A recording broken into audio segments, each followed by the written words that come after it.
당신의 하나님 여호와를 송축할지로다. 여호와께서 당신을 기뻐하사 이스라엘 위에 올리셨고 여호와께서 영영이 이스라엘을 사랑하심으로 당신을 세워 왕을 삼아 공과 일을 행하게 하셨도다. 사랑과 은혜가 많으신 주님 감사합니다. 아버지께서 오늘도 성령으로 역사하셔서 믿음 없는 저와 저희들 모든 그 마음 가운데 하나님께서 강하고 담대함을 불어넣어 주셔서 말씀대로 나아갈 때 하나님 기뻐 영광 드릴 수 있는 귀한 시간 될 줄 믿습니다. 저희도 부유한 가운데 먹고 마시는 가운데 아버지 앞에 타락한 것이 아니라 첫사랑을 늘 돌아보면서 처음 받았던 그 사랑대로 뜨거운 마음으로 주님을 향해 나아갈 수 있는 저희들 될 수 있도록 아버지 역사해 주시옵소서. 모든 말씀 예수 그리스도의 이름으로 감사하며 기도했습니다. 아멘. 이 보니까 첫사랑을 지킬 수 있다는 것만큼 참 감사한 게 없는 것 같아요. 우리가 하나님께 딱 은혜를 받았을 때가 있잖아요. 처음 뜨겁게 성령의 체험을 할 때. 저도 이제 성령의 체험을 예전에 했었거든요. 처음 방언을 받던 날. 그냥 교회로 무의미하게 다녔었다가 처음 방언이 임하면서 했던, 제가 창천교회 청년회 회장에 있었었는데 서대문 지방 청년회 회장도 제가 했어요.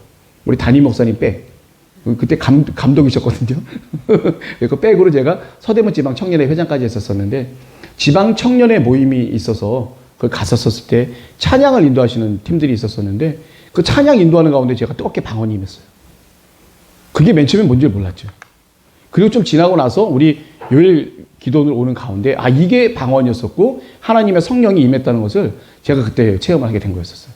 그때 받았던 그 감격과 뜨거움과 이런 것들이 그때 참 잊혀지지 않았던 것 같아요.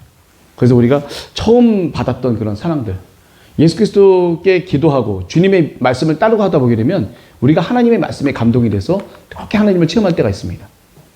그래서 우리 막 별의별 일이 막 벌어지잖아요. 막 그냥 우리 어떤 분들은 막 밤새도록 나가서 전도하시고 새벽이 다 멀다 하고 나가서 전도해서 영혼 구원을 위해서 전도하시는 분들도 계시고, 자, 여러 가지 부분들이 있습니다. 자, 이 첫사랑을 잊지 말아야 되는데 이러면 어떻게 돼요? 내가 처음 받았던 예수님의 사랑과 은혜를 잃어버리면 어떻게 돼?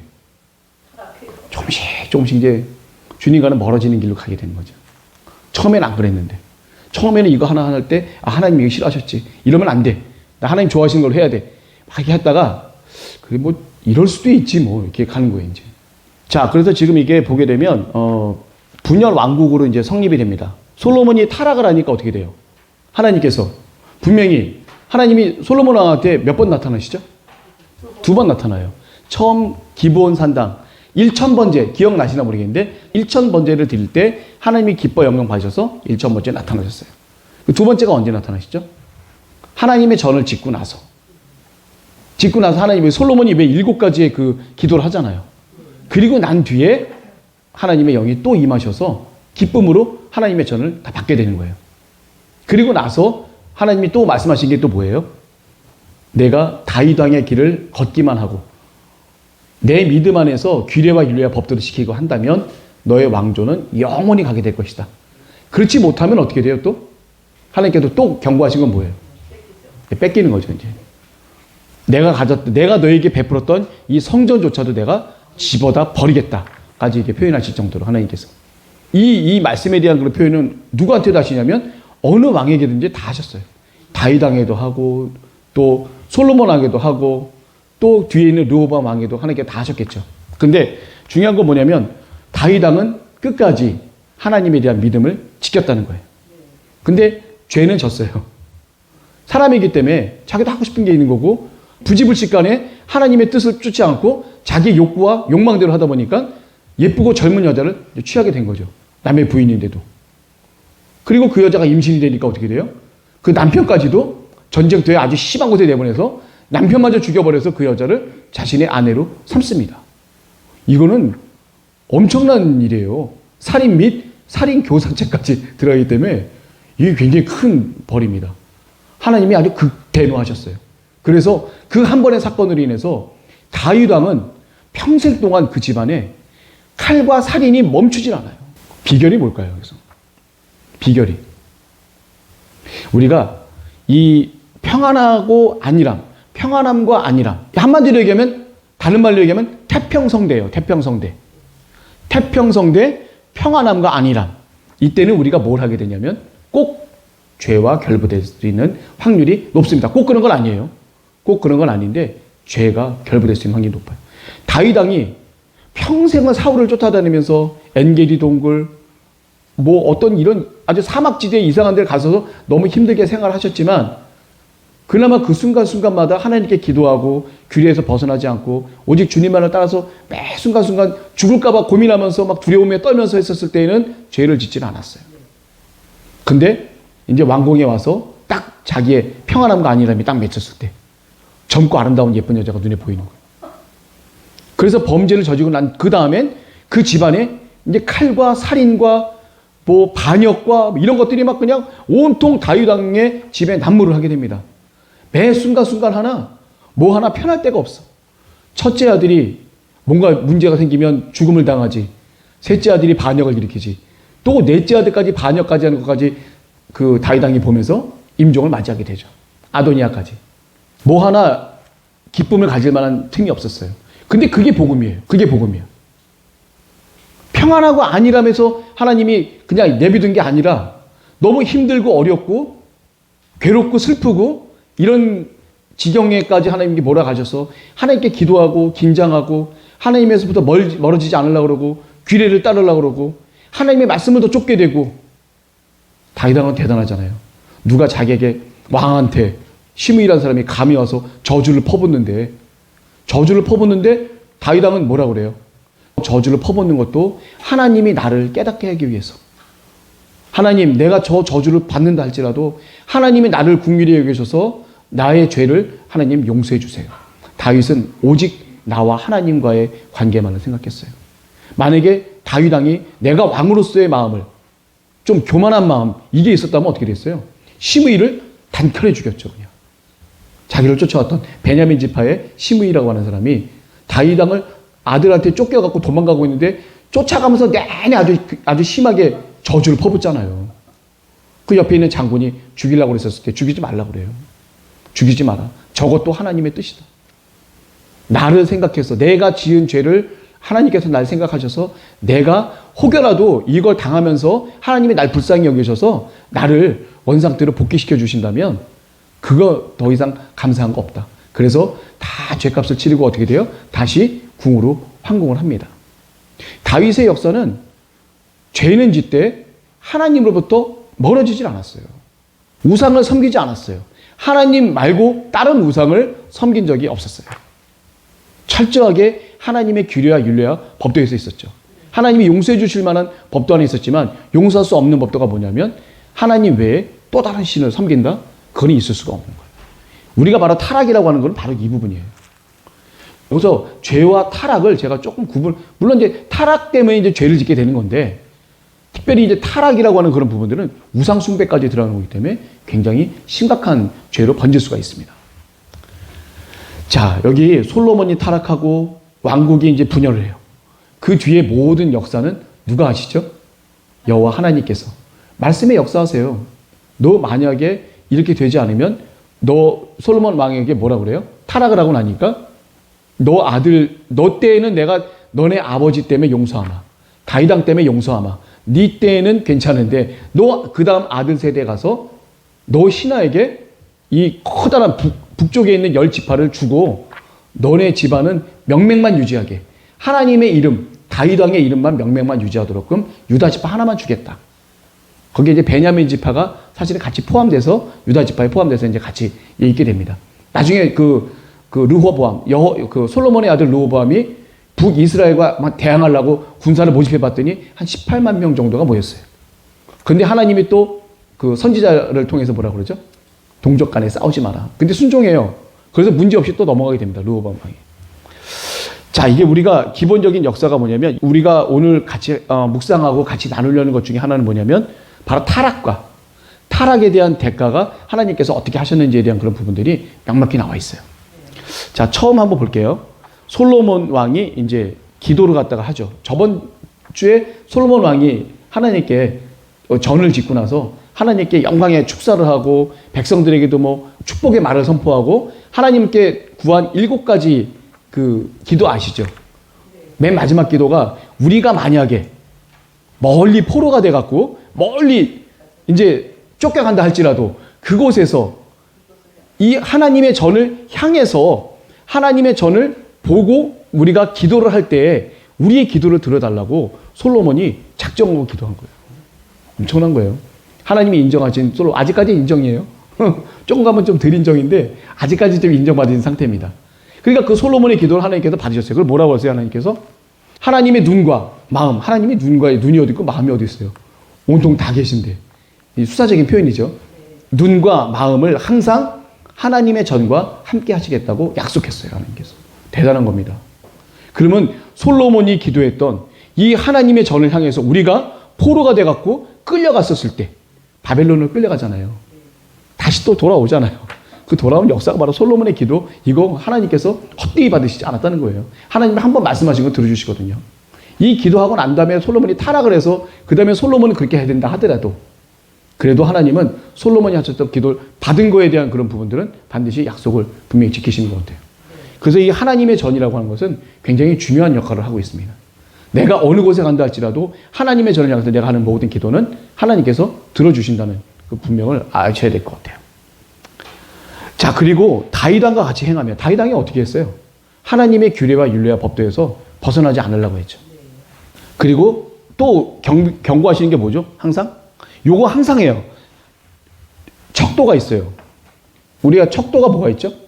이해영 선생님, 우리 좋은 왕의 척도가 누구고 나쁜 왕의 척도는 누구로 돼 있어요?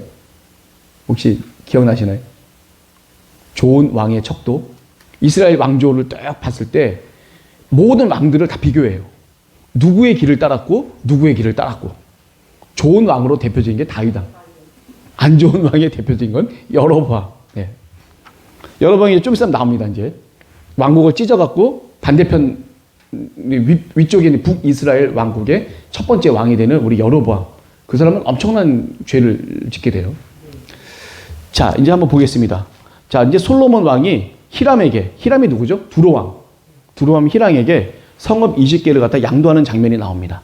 갈릴리 땅에 한 20개 정도에 되는 그 성읍. 갈릴리가 어디예요? 이스라엘 북쪽 지방. 갈릴리 호수 아시죠? 예수님이 사역하신 맨 북쪽 지방의 갈릴리 호수. 그쪽 근처에 땅이 좀 척박해요. 사실은 좀. 그 북쪽 지방은 땅이 좀 척박합니다. 성읍 20개를 주면서 이제 금 120달란트를 갖다 가져오려고 그랬는데 두로왕 히람이 딱 보니까 너무 마음에 안 들어. 싫어해. 가불이라고 하죠. 가불이 뭐냐면 메마르고 척박한 땅이라고 이렇게 표현을 합니다. 예. 그걸 이제 보면서 그 히람 왕이 그러면서 좋지 못한 땅이라고 얘기를 하면서 금 120달란트를 갖다 주는 거예요. 아마 담보조로 아마 그 땅을 준 것 같기도 하고 이 120달란트의 대가를 지불하기 위해서 아마 이 땅을 주긴 한 것 같아요. 근데 정작 두로왕 히람은 마음에는 안 들어했어요. 네. 그런데 어떻게 해요? 두로왕 히람도 다 솔로몬의 속국들인데 근데 그 위에 있는 왕이 주면 받아가야지 어떻게. 안 받아가고 덤볐다가 큰일 나는 거죠. 자, 그 다음에 또 솔로몬 왕이 이제 건축 사업을 하게 됩니다. 이거를 왜 자꾸 이걸 논하게 되는 거냐면 솔로몬 왕이 이렇게 대단했는데 결국은 어떻게 돼요? 이런 것들로 인해서 타락을 한다라는 거가 이번 우리가 말씀을 갖다 묵상하려는 거에 기본인 거예요. 원래 솔로몬이 이런 축복을 받았었어요. 그 축복에 대한 거를 한번 열거를 한번 해보는 거예요, 이게. 자, 건축 사업, 성전을 졌습니다. 그리고 솔로몬 궁을 졌어요.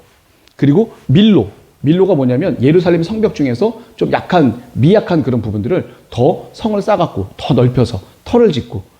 그러니까 한마디로 얘기하면 예루살렘 성을 잘 보호할 수 있는 그런 기초막을 더 쌓는 거예요. 그리고 하솔, 무깃도, 게셀 이런 지역에다가 병거성이나 국고성, 말이나 아니면 뭐 병기들 갖다가 보관하는 창고들 이런 걸 다 지으면서 어떻게 돼요? 전쟁을 대비하는 거고 방어를 갖다 진지하려는 거예요. 하솔은 북방 지역 맨 위쪽에 하솔왕 야빈할 때 하솔 맨 그 어디냐면 갈릴리 호수 위쪽에 있는 부분이거든요. 북쪽 지방 쪽에 하나의 병거성을 갖다 마련하는 거예요. 국고성을. 그래서 그쪽에서 이제 만약에 군대가 내려온다 그러면 그쪽 지방의 군대를 모아서 거기에 있는 창고에 있는 그 병기들이나 아니면 말들을 갖다 모아놓은 것들을 갖다 갖고 싸움을 하려고 이 북쪽 지방에 있는 걸 쓰고 또 중간 이게 샤론 평원 중간에 있던 건 무깃도라는 그런 게 있어요. 그리고 게셀 지방 게셀 지방은 저 밑에 지방 쪽인데 바로가 점령해서 솔로몬에게 줍니다. 원래 게셀 지방에 있었던 그 가나안 사람들이 있었었는데 그 가나안 사람들을 갖다가 바로 왕이 다 천멸을 시키고 이거를 누구한테 줬냐면 바로 왕의 딸한테 줬어요. 딸이 솔로몬한테 결혼하고 오면서 지창금을 갖고 온 게 바로 이 게셀 지방이에요. 그러니까 원래 가나안 사람들이 점령하고 있었던 거를 애굽 사람들이 뺏어다 준 거예요. 그래서 여기도 지금 솔로몬이 또 하나의 국고성과 또 여러 가지 마병의 성 이런 것들, 그러니까 마병과 말이 있는 그런 성을 갖다가 또 그쪽에다 또 짓게 됩니다. 한마디로 얘기하면 이 건축 사업은 뭐냐면 전쟁을 위한 건축 사업이에요. 전쟁을 대비하기 위한, 방어를 하기 위한, 위쪽에서 반란이 일어나거나 또 전쟁이 퍼졌을 때 하기 위해서 일부러 우리나라도 그렇잖아요. 유명한 이 우리나라 그 영토가 있으면 주요 곳곳에다가 병기와 창고와 이런 것들을 다 짓게 되죠. 그리고 말들도 필요하니까 말들이 있을 수 있고 말들을 모는 마병이 같이 있을 수 있도록끔 주요 군데에다가 그 짓도록끔 하면 돼 있죠. 그게 바로 이 사업이에요. 솔로몬의 건축 사업 중에 하나가 이 전체를 다 다윗 왕이 다 평정을 했어요. 주변 아람, 모압, 암몬, 에돔 이런 주변에는 모두 국가들을 다 평정을 했는데 그러려면 그쪽에 있는 곳에 주요한 곳에다가 이제 국고성들이나 이게 병거성들을 둬서 전쟁에 대비하는 그런 건축 사업을 했다는 얘기입니다. 그리고 위에 밀로라고 하는 것은 예루살렘 성전을 잘 보호하기 위해서 쌓던 그런 일부의 그 탑이라고 볼 수가 있겠죠. 그리고 또 이제 어떤 게 있냐면 오빌이라는 그 지역이 있는데 거기서 이제 금을 실어와요. 실어오는 그 히람의 배들이 있는데 그걸 통해서 백단목과 보석 같은 이런 것들을 갖다 운반을 해갖고 성전을 짓는 데든지 아니면 보석을 갖다가 이제 갖고 있는지 각종 그 솔로몬 왕 시대에 무역이 많이 성행을 해요. 무역이 엄청나게 성행을 합니다. 타 지방에. 그래서 다시스배라고 하세요. 그 다시스 배라고 하는데 이 다시스가 뭐 스페인의 타티스라고 하는 그런 곳이라고 얘기를 하긴 하는데 사실은 다시스의 배가 명칭이 그런데 이게 그 철이나 이런 것들 철기 제품을 갖고 이제 다른 곳에 가서 이제 교육을 하는 그러한 그 배의 이름이 다시스예요. 그래서 솔로몬의 그 부귀 영화가 어느 정도냐면 세입의 중수가 666 금 달란트예요. 666 금 달란트. 이게 한 달란트가 어떻게 돼요? 한 달란트가 34kg짜리예요. 그 금 한 달란트가 보통 한 달란트는 3,000세겔이라고 해요. 3,000. 세겔로 따지면 3,000세겔. 그리고 금이 은의 15배이기 때문에 금 한 달란트는 은 45,000세겔 정도 됩니다. 그래서 이게 여기 보면 금방패, 큰 방패, 작은 방패 있는데 이건 뭐냐면 이거는 어떤 시위식 같은데 세라머니 할 때 그럴 때 쓰는 그 방패들이고 전쟁 나가서 쓰는 방패가 아니라 보통 방패는 앞에 가죽을 두르는데 이거는 큰 방패, 작은 방패는 뭐 어떻게 돼요? 장식용이에요. 그러니까 금을 갖다 두는 거예요. 금을. 그 방패가 이 솔로몬 왕도 만든 거예요. 이 방패에다가 앞에다가 금을 씌운 거예요. 금방패죠. 이건 어떤 군사적인 의식을 할 때 우리 국군의 날 행사처럼 어떤 의식을 할 때 쓰는 그런 멋진 방패들이에요. 그 방패 보관하고 있는 거죠. 그 싸움에 나가서 쓰는 건 아닙니다. 그래서 큰 방패 200개를 갖다 만들었는데 한 개당 600세겔, 6.9kg의 금이 들어가는 그 방패가 200개가 있고 작은 방패가 300개가 있었는데 3만회, 1만회가 50세겔이거든요. 그래서 방패 하나에 1.7kg 되는 그 작은 방패. 큰 방패는 어떤 거냐면 옛날에 영화 300 보셨어요? 300 보면 이따만한 방패 나오죠? 딱 뭐 전신을 가릴 수 있는 방패고 작은 방패는 이게 여기 중간까지만 가릴 수 있는 요만한 이제 좀 작은 방패. 그게 이제 작은 방패고 그 군사들이 싸우는 거 보니까 한 6명인가 7명인가가 밑에 방패를 이렇게 안고 위에 방패를 이렇게 딱 하니까 한 6, 7명이 딱 막더라고요, 보니까. 그리고 이거 딱 열리면 뒤에서 바로 또 활 쏘는 부대가 나오고 그거 다 나름대로의 어떤 그 규칙이 있더라고요, 보니까. 작전이 있고. 그래서 이 방패도 되게 중요해요. 방어하는 의미도 있지만 방어와 동시에 공격도 할 수 있는 그런 게 바로 방패인 것 같아요. 그러니까 작은 방패 300개가 있는데 그 중에 이제 3만에 50세겔 정도 되는 1.7kg 하려면 이제 하나에 그 정도의 금이 들어갔습니다. 그리고 솔로몬의 재산과 지혜는 엄청난데 솔로몬의 재산과 지혜는 아주 엄청난데요. 여기 보게 되면 솔로몬 왕이 상아라고 하면 상아가 뭔지 아시죠? 예, 코끼리 뿔이죠. 예. 코끼리 한마디로 하면 뿔인데 어금니라고 그래요. 그건 뿔보다 이제 정확히 보면 어금니인데 고대 근동 사회에서는 이제 상아가 대부분 이제 유브라데강 그쪽에 유브라데강 근처에 물가에 코끼리들이 때로 이렇게 살고 있었어요. 근데 거기서 갖고 오는 거기 때문에 그때 당시에는 아무것도 없잖아요, 사실. 운송수단도 없고 다 그 정말 힘들게 다 갖고 오는 건데 그거가 얼마나 비쌌겠어요. 굉장히 비싼. 그 상아라는 그 자체만으로도 굉장히 비싼 건데 그 상아로 그 보좌를 만들었어요. 솔로몬 왕이 앉는 보좌를 만들었어요. 그리고 층계가 한 6층계쯤 되는데 둥근 머리가 앉아있는 자리 양편에는 팔걸이가 있고 또 팔걸이 곁에는 사자가 이제 하나씩 섰다고 그럽니다. 그래서 그리고 또 솔로몬 왕이 마시는 그 그릇은 다 금으로 만들었어요. 그래서 레바논 나무궁, 맨 처음에 지었던 그 나무 궁전이, 그 궁전 아시죠? 백향목으로 지은 나무궁, 궁의 그 그릇들도 다 정금이에요. 그러니까 은은 그냥 지나가는 돌과 똑같아요. 근데 은이라고 하는 것도 굉장히 귀한 귀금속이거든요. 근데 굉장히 귀한 귀금속인데도 그 은 자체를 하찮게 여겼던 시절이 바로 이 솔로몬 왕 시절이에요. 그게 얼마나 많은 그 물품이 있다는 얘기예요. 아주 시덥지 않게 생각했던 때가 바로 솔로몬 왕이에요. 그 솔로몬 왕 때는 사람을 노동을 모아서 뭐 건축 사업을 많이 하잖아요. 이렇게 여러 건축 사업 많이 하잖아요. 그 사람들을 갖다 동원해요. 동원하면서 돈을 다 줍니다. 좀 힘들었죠. 그 대신에 그때 당시에는 12지파가 아니라 어떻게 돼요? 12구역으로 나눠서 12관장이 있어서 각 지파마다 분배의 법칙에 의해서 소득의 격차를 많이 줄이고 잘 사는 그 나라가 된 게 바로 솔로몬 왕국 시대예요, 사실은. 다른 때는 이제 이만큼 잘 살지 못했던 것 같아요. 솔로몬 왕 때가 아주 최고였던 것 같습니다. 그래서 여기 보게 되면 또 솔로몬의 지혜가 아주 천하의 열왕보다도 더 컸기 때문에 하나님께서 솔로몬의 마음에 주신 지혜를 들으려고 각지에 있는 모든 사람들이 다 와서 이제 구경을 합니다. 근데 와서 구경하는데 그냥 구경해요? 예물들을 갖고 와요. 멋진 거, 솔로몬의 지혜, 부족함 없는 솔로몬의 지혜를 보고 다 그렇게 또 얘기를 하게 되죠. 감탄을 하면서. 대표적인 게 누구예요?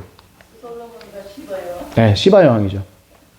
이 시바 여왕이 그렇습니다. 이 스바라고 하는 그 지역에 있는 여왕인데 이 스바 여왕이 갖고 온 그 보물들 자체는 굉장히 귀한 보물들이 많아요. 금부터 해서 향품부터 해서 보석부터 해서. 그래서 이제까지 솔로몬한테 갖고 온 그 향품이나 이런 그 보석들만큼 스바 여왕만큼 갖고 온 게 없었다 할 정도로 굉장히 많아요. 그게 어디냐면 약 한 멀리 또 스바 왕국이 떨어진 게 한 2,500km 정도, 2,400km 정도쯤 돼요. 2,400km면 엄청난 거거든요. 아라비아 남단, 아라비아 반도 남단에서 예루살렘까지 오는데 2,400km인데 그 많은 보물들을 낙타와 다른 어떤 짐승들을 다 얹고 그 긴 행렬이 왔을 거 아니에요. 난 그것도 대단해, 보면. 스바 여왕이 그만큼 갖고 온 것도 대단해. 솔로몬의 지혜를 듣기 위해서. 그 아라비아 반도에 퍼진 솔로몬의 많은 소문들이 있었어요. 그래서 와서 그 소문들을 갖다 보면서 스바 여왕이 솔로몬의 지혜를 보기 위해서 딱 오게 됩니다. 그러면서 이 여자가 뭐라고 그래요? 모든 지혜와, 솔로몬의 모든 지혜와 그 건축한 궁과 그 상의 식물, 그 신복들의 좌석, 신하들의 시립한 것, 이런 걸 모든 걸 딱 보면서 뭐라고 얘기하냐면 내 나라에서 당신의 지혜에 대해서 들은 것이 소문이 진실하다. 정말 맞다. 근데 내가 들은 것은 여기에서 펼쳐진 거에 절반도 안 된다.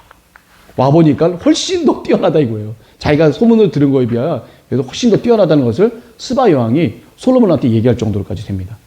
그래서 이 스바 여왕이 또 필요한 그런 모든 것도 솔로몬 왕이 또 워낙 물품이 많다 보니까 다 제공해서 합니다. 사실 요거는 이제 썰인데 스바에 돌아와서 아들을 한 명 낳았는데 그게 솔로몬의 아들이라는 얘기도 있어요. 그렇죠? 예. 그냥 가신 게 아니라 많은 관계를 맺고 이제 가시는 것 같아요.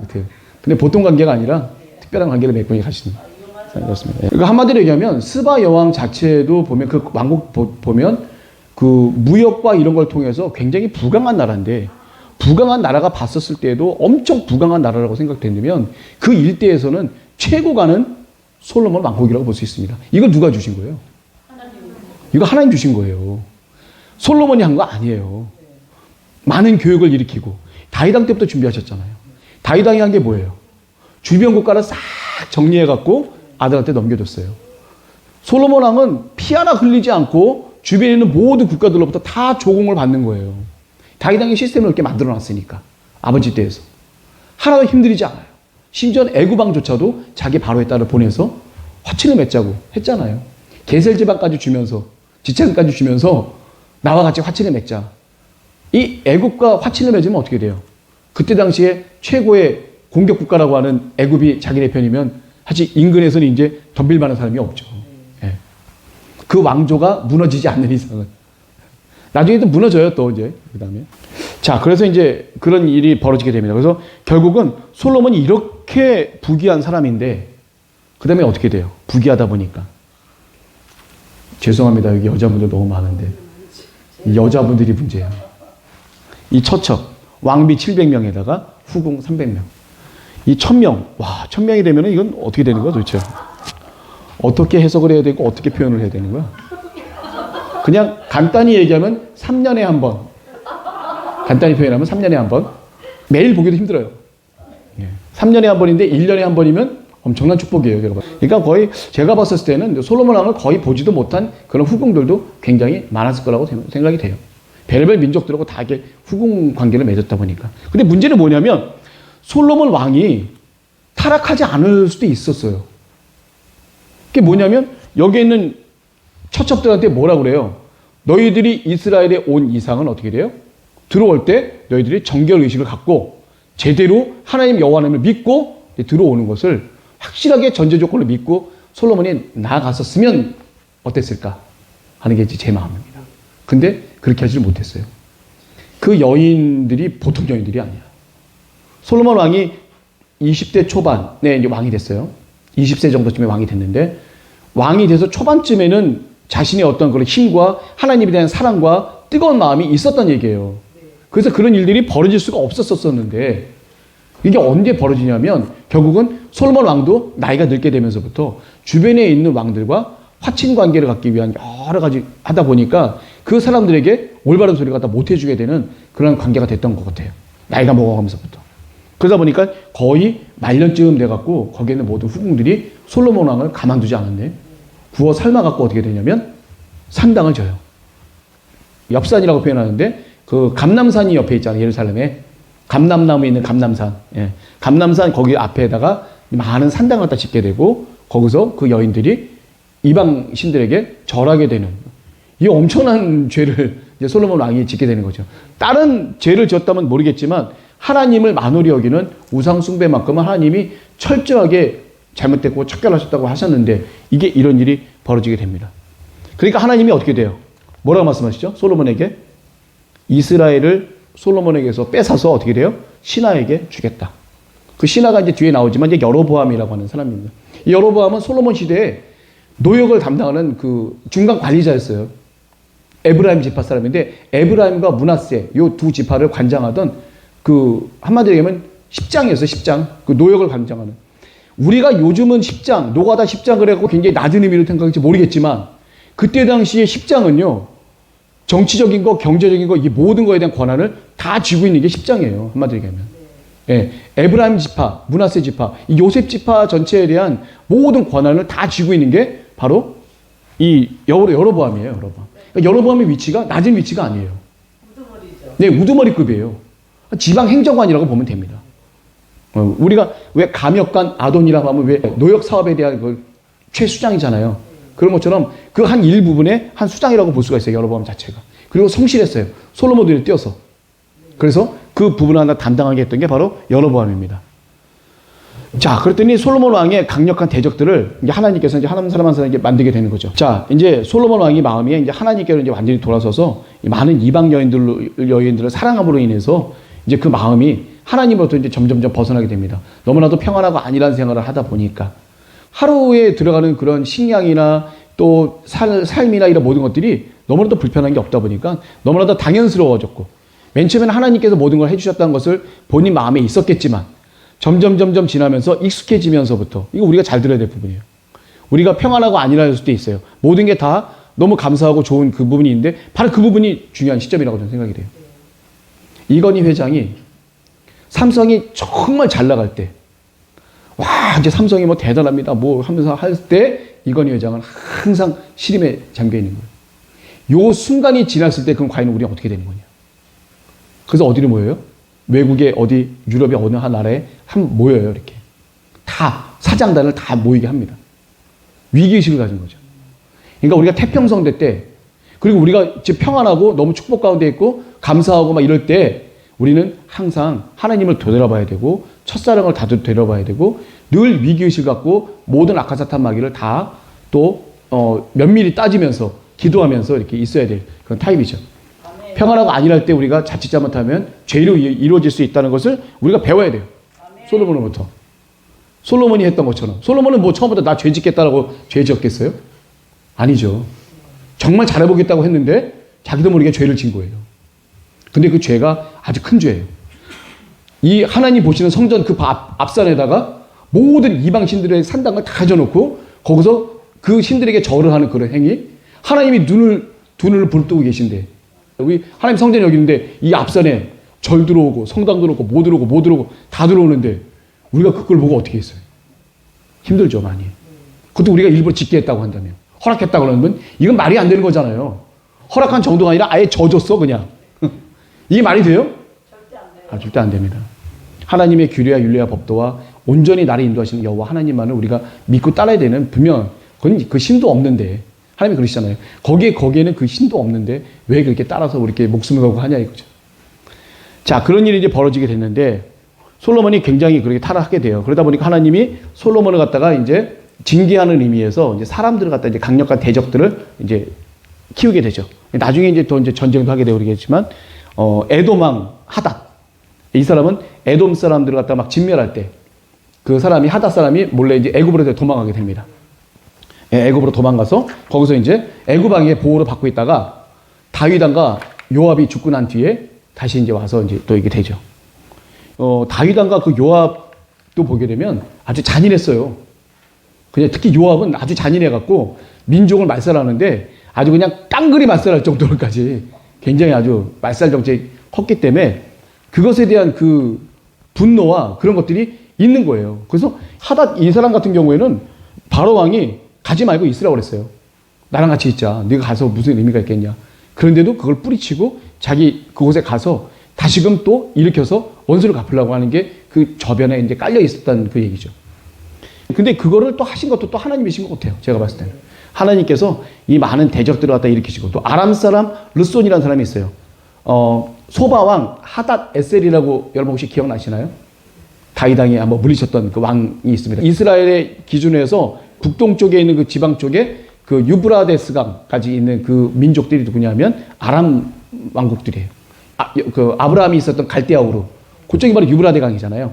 그쪽에 있었던 아주 메소포타미아 문명이 크게 있었던 큰 문명의 국가들 중에 그 중에 보게 되면 이제 북쪽 지방부터 해서 소바라고 하는 그 아람 국가가 있는데 그 아람 국가의 한 그 신하였었어요. 이 르손이라고 하는 사람은. 그래서 그 사람이 또 그 다메섹이라는 곳에 솔로몬 왕이 이제 좀 점차 쇠퇴하니까 다시금 다메섹이라는 곳에 가서 거기서 이제 수리아의 왕, 아람 왕, 수리아는 아람이라는 뜻인데 아람 왕이 되는 그런 계기가 되죠. 그래서 이 사람도 지금 솔로몬을 갖다 대적할 수 있는 사람을 하나 키웠어요. 그 또 한 사람 누가 있냐면 여로보암. 하나님께 직접 세우신. 여기에 보게 되면 아히야라고 하는 선지자가 여로보암을 만나게 되죠. 그래서 아히야 선지자가 어떻게 돼요? 자신의 옷, 새 옷, 그걸 12조각을 내고 10조각을 두고 주게 됩니다. 그 사람한테. 그리고 하나님께서 너한테 이걸 주시겠다라고 얘기를 해요. 그러면서 하나님께서도 이 여로보암에게도 결국 뭐냐면 네가 다윗 왕처럼 온전히 믿고 따르고 한다면 내가 너를 갖다가 부귀한 나라로 만들어주겠다라고 여로보암에게도 기회를 줍니다. 그런데 여로보암에게 이제 어떤 일이 벌어지게 되죠? 어떤 고민이 생겨요? 솔로몬 왕이 1년에 3번 정도를 하나님의 전에서 예배를 드리도록끔 그렇게 규례를 가져갔잖아요. 3번 드렸다고 그랬잖아요. 그러니까 거기 이스라엘 민족들도 다 예배를 드리려면 어디로 가냐면 예루살렘으로 다 가게 돼 있어요. 그러면 어떻게 돼요? 자기네 10지파 사람들도 다 어디로 가야 돼요? 예루살렘으로 가야 되잖아. 그러면 이 여로보암이 생각했을 때 이 사람들이 전부 다 그 예루살렘을 가게 되면 어떻게 돼요? 그 마음이 옛날 마음으로 돌아가서 유다 지파의 왕이 된 솔로몬 왕이 죽고 난 뒤에 유다 지파의 이제 르호보암 왕이 됐는데 르호보암은 외아들이에요. 그래서 이 사람이 왕이 될 수밖에 없었습니다. 뭐 싸움이고 뭐 그런 게 없었어요. 평안하게 르호보암 왕이 됐는데 이 사람의 그 말을 갖다 따를 수밖에 없는 그런 상황이잖아요. 근데 요 얘기하기 전에 저게 좀 필요하다. 이 르호보암 왕이 이제 그 왕이 되면서부터 그 솔로몬 왕이 죽고 난 뒤에 르호보암 왕이 됐는데 이제 그 이스라엘 사람들이 와서 얘기를 하는 거예요. 북이스라엘 사람들이 여로보암하고 같이 와서 얘기를 하는 게 뭐냐면 당신 아버지가 너무 우리를 갖다 학대했다. 세금도 많이 걷고 너무 그 노동력을 착취시켜 갖고 너무 괴로우니까 이걸 좀 경감해 달라 했더니 뭐라 그래요? 그러면 3일 동안의 시간을 나에게 달라. 마음에 안 들었던 거예요. 르호보암 왕은 백성들이 와서 이렇게 따지고 이렇게 뭘 요구하는 그 자체가 르호보암 왕에게는 너무 이렇게 백성들이 한마디로 하면 교만하고 기분 나쁘다 이거예요. 3일 동안의 시간을 갖고 이 솔로몬 시대에 있었던 그 대신 사람들하고 노인분들이죠. 노인분들하고 상의를 했더니 노인분들은 얼른 들어주라고 그래요. 그래도 이 사람들이 솔로몬 시대에 많이 고생했고 공적도 있고 같이 행한 그런 모든 것들이 있으니까 이 사람들의 말을 들어줘라. 했으면 들어줘야 되는데 르호보암이 젊은 마음, 혈기 있는 마음에 건방진 마음이 딱 들어온 거예요. 르호보암 마음 가운데 좋지 않은 마음이 들어왔어.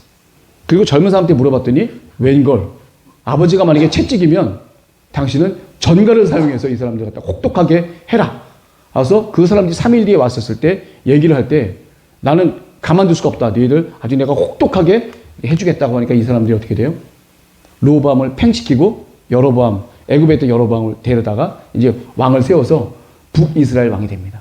세겜이라는 곳에서 이제 그 왕이 이제 되게 되는데 이렇게 왕이 되면서 문제가 되는 게 뭐냐면 여로보암이 생각하는 게 이 백성들이 만약에 또 자기가 왕을 지켜서 이렇게 했지만 시간이 지나서 또 예루살렘으로 가서 하나님께 예배를 드리고 막 이렇게 된다고 한다면 그 마음들이 다 르호보암 왕에게 또 쏠리지 않겠냐. 그러니까 안 된다. 어떻게 하면 좋겠냐. 그래서 이 사람이 따로 만들어요. 출애굽할 때 했던 금송아지상 있잖아요. 금송아지상 2개를 만들어서 최남단에 있는 베델이라는 곳에 그 단을 세우고 맨 위에 어디 세우죠? 단. 라이센이라고 하죠. 단지파 사람들이 올라가서 라이센 지역에 가서 지역을 갖다가 멸망시키고 나서 이름을 단이라고 하죠. 그 단 이 2군데다가 그걸 세우면서 백성들이 문제가 뭐냐면 그것도 따라해요. 하라고 한다고 진짜 우상 거기다가 금송아지 상에다 또 인사하러 또 탁 가요. 그리고 8월 15일을 첫 번째 절기로 이제 제정하기까지 이렇게 되게 됩니다. 예, 여기 6월절처럼 6월절 무교절처럼 8월 15일을 가장 중요한 절기로 이 여로보암이 책정을 하게 돼요. 그래서 이 사람들이 그걸 기점으로 해서 계속해서 이제 단을 갖다 세우게 되죠. 이렇게 해서 이제 왕국이가 분열하게 되는데 솔로몬 왕이 타락을 했어요. 근데 여기서 딱 보게 되면 솔로몬 왕이 타락을 했는데 아버지의 덕분으로 자기 때에서는 왕국이 분열하지 않는데 르호보암은 자기 아버지의 죄로 인해서 자기 때에서 왕국이 분열하게 되는 묘한 상황이 생기게 됩니다. 그래서 결국 그 아버지의 그 행적에 따라서 아들들에게 돌아가는 그런 것들이 믿음의 연계가 이게 있다는 역사를 우리가 볼 수 있어요. 그러니까 아버지가 정말 잘했으면 그 다윗 왕이 잘한 것으로 인해서 솔로몬 왕이 득을 벗고 솔로몬 왕이 정말 잘못했기 때문에 솔로몬 왕이 잘못된 걸로 인해서 르호보암이 그 잘못된 죄를 또 죄값으로 받게 되는 거고 이렇게 연계가 돼서 이루어지는 그런 부분들이 하나님의 역사 가운데 있었다는 걸 알아주셔야 돼요. 나만 잘하면 돼야는 끝난 게 아니라 나가 잘함으로 인해서 자손들에게까지 그 축복이 갈 수가 있고 내가 잘못하고 죄를 지음으로 인해서 그 죄값이 자식에게까지 인계될 수 있다는 것을 하나님의 역사에서 우리가 한번 볼 수가 있는 거예요. 제가 봤을 때. 그러니까 우리가 믿음의 선배로서 우리 자녀들에게 또 우리 다음 세대들에게 좀 해줘야 될 것은 뭐냐면 하나님 보시기에 분명함을 우리가 세워줘야 우리 다음 때에 분명히 그 영향이 미칠 수 있습니다. 이거는 다윗 왕과 솔로몬 왕과 르호보암 왕을 거치면서 하나님께서 우리에게 보이셨던 분명한 진리예요. 그래서 하나님을 끝까지 믿고 따랐던 우리 다윗 왕의 축복을 솔로몬 왕이 받았고 솔로몬 왕이 타락해서 지은 죄를 그 아들 르호보암이 대신 받게 됐었습니다. 이 분명한 그 부분들을 우리가 알고 우리 후손들을 위해서도 우리 어린아이들을 위해서 우리 열심히 또 기도하시잖아요. 우리 다음 세대들을 위해서도 열심히 기도하는 죄를 됐으면 하고요. 또 가장 중요한 건 뭐냐면 솔로몬 왕이 열심히 해서 이런 많은 그 공적들을 세웠지만 결국 타락의 길을 갔고 타락의 길을 가서 그러니까 이 잘못한 거죠. 솔로몬이 타락한 그 가운데 왕국이 이제 분열하는 그 가운데에서 사실은 어떻게 보면 르호보암에게도 기회는 있었어요. 나이 많으신 어른들의 지혜를 잘 귀담아 들어서 그 지혜대로 잘 순종을 했다고 한다면 그때까지는 북이스라엘 사람들과 여로보암이 반란까지 할 생각까지는 안 했어요. 그런데 자신들의 모든 말을 완전히 팽식히고, 이 북이스라엘은 어떠한 그 트라우마가 있냐면 모든 결정은 남유다 지방에서 결정한다고 그래요. 우리나라가 경상도에서 모든 게 다 결정되는 것처럼 남유다에서 모든 게 다 결정되고, 북이스라엘은 다윗 왕 시대 때부터 사실은 좀 소외된 지파들이에요. 힘이 없어. 유다 지파에서 모든 결정이 내려요. 거기에 있는 장로들과 또 왕들도 다 유다 지파 사람들 아니에요. 그러니까 자기네들은 무슨 이스라엘에 대한 결정권이라 이런 게 없었어요, 사실은. 주어지지도 않았고. 그런 거에 대한 안 좋은 감정이 있는데, 솔로몬 왕 때까지 이렇게 쭉 참았다가, 그거 참은 것도 이제 르호보암 왕에서 이제 표출을 했었을 때, 이 장로들이 봤었을 때는 이걸 수용해 줬어야 되는데, 그걸 수용하지 않은 거에 대한 그 르호보암의 잘못도 분명히 있습니다. 기도하는 가운데 하나님께서 주신 응답대로 아마 받아서 윗사람들의 그 마음, 왜 우리 목사님이 가끔 말씀하시죠? 늙은이들도 그 말을 무시하면 안 돼. 중요한 말이야. 고려장 지내지 말고. 고려장 얘기하시면서 늙은이들의, 어르신들의 그 지혜를 무시하지 말라는 얘기예요. 인생을 쭉 살면서 평생을 하나님과 같이 생활했던 그분들의 말을 경홀히 여겨서는 안 된다는 것을 우리가 또 여기서 하나 좀 볼 수가 있으려 싶습니다. 예. 어르신들 어떠세요? 마음에 드세요? 멘트? 어르신들한테도 인기 얻어야지. 아유, 안 돼. 저번에 성경 퀴즈 때 너무 지켰어? 예. 감사합니다. 그래서 제가 보면은, 이 성경에 보면은 이렇게 하나님의 여러 가지 그 진리와 이런 모든 것들을 우리가 좀 배울 필요가 있겠다는 생각이 들어요. 우리가 하는 거, 우리가 잘하는 거가 우리 후손들에게 분명히 갑니다. 그것 분명히 잊지 말아 주시면 하고요. 그리고 어르신들일수록, 어르신들은 뭘 많이 하세요? 몸 쓰는 것보다는 기도를 많이 할 수밖에 없어요. 몸을 많이 못 쓰시니까 어떻게 앉아서 기도하는 일이지. 이 기도하는 어르신들의 어떤 그런 마음들을 잘 우리가 수용해야 될 필요도 분명히 있습니다. 그래서 요일은 10번째 열매가 뭐죠? 성경의 10번째 열매? 공경. 네, 어르신들에 대한 공경. 이게 추가됐어요, 요일은. 성경에는 9가지밖에 없지만 요일은 한 가지 더 공경이 있습니다. 우리 어르신들의 기도와 어르신들의 말씀과 이런 모든 것들이 무시되지 않는 참 좋은 요일이다. 그래서 제가 말씀드리고 싶습니다. 자, 그래서 우리 열왕기상 우리 세 번째 시간인데, 가장 중요한 거는 우리가 언제든지 우리도 평안하고 안일할 때 타락할 수가 있습니다. 타락의 길로 가지 않고 우리가 할 수 있는 거는 뭐냐면 기도하는 가운데, 기도하면 하나님이 예리한 검을 주시거든요.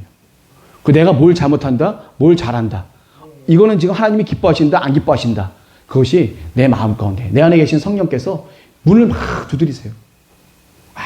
못 참어. 그거 성령께서 문 한번 두드리시면 못 참어. 잠도 안 오고 그걸 결국에는 해야 돼요. 그래야 어떻게 돼요? 마음이 후련해집니다. 편안해지고, 그 평안함은 하나님이 주신 평안함이에요. 자, 우리 타락하지 말고 그 가운데 타락하기 전에 우리가 평안하고 안일할 때 하나님을 바라볼 수 있어야 되고, 그런 것들. 네. 성령 체험했던 첫사랑 때를 늘 생각해야 되는 것 같아요. 네, 네, 아멘. 감사합니다. 우리 어르신도 이렇게 말씀하시는데, 어린 저도 목사지만 하나님께 받았던 처음에 그 사랑을 잊지 않고, 우리 교회에 계신 분들은 항상 기도하는, 그리고 처음에 하나님께 나에게 주셨던 뜨거운 마음을 잃지 않고 나갔으면 하는 바람에서 우리 열왕기상 세 번째 시간을 마치도록 하겠습니다. 감사합니다.